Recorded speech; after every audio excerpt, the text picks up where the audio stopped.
బలపరిచాడుగా ఆనందిస్తున్నాము. ఉత్తర ప్రత్యుత్తర రీతిగా చదివి ఉన్నాము. ఎంతో సత్యవాక్యం, సజీవమైన వాక్యము, మా జీవితంలో సరిచేసే వాక్యము, పడి ఉన్నప్పుడు లేవనెత్తే వాక్యము, బలపరిచి స్థిరపరిచే వాక్యము.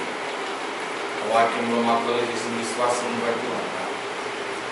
వాక్యము ఉన్నట్టుగా మేము విశ్వసించి వాక్య సత్యములకు తండ్రి మేము నైనా సిద్ధపరచుకొని ఆ వాక్య సత్యాలలో మా ఆశ తీర్చుకున్నట్టు ఆ రీతిగా జీవం కలిగిన దేవుని బిడ్డలుగా నాయన దేవుని నోటి నుండి వచ్చే ప్రతి మాట వలన మనిషి బ్రతుకుతాడు, జీవిస్తాడు అనగా దేవుని నోటి నుండి వచ్చే మాట వలన మనిషికి స్వస్థత దొరుకుతున్నది.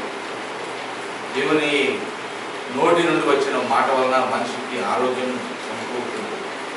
దేవుని నోటి నుండి వచ్చిన ప్రతి మాట మనిషిని స్థిరపరుస్తుంది, బలపరుస్తుంది.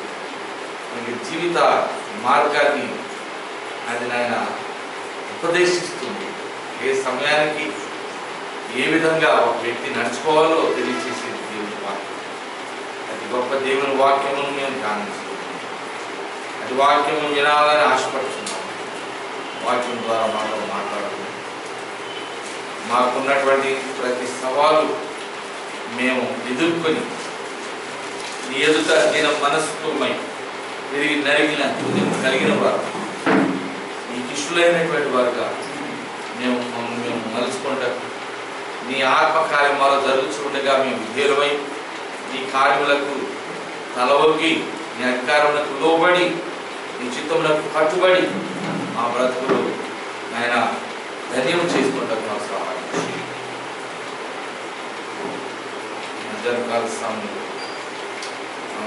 మా గొప్ప కార్యం చేస్తూ మా నిమిత్తమై ఆయన గొప్ప వాటిని తలంచుకున్న దేవుడు, మేము మీరు సిద్ధపరిచే గొప్ప వాటిలో భాగస్వామ్యాన్ని వారి భాగాన్ని దయచేయమని అడుగుతున్నాం.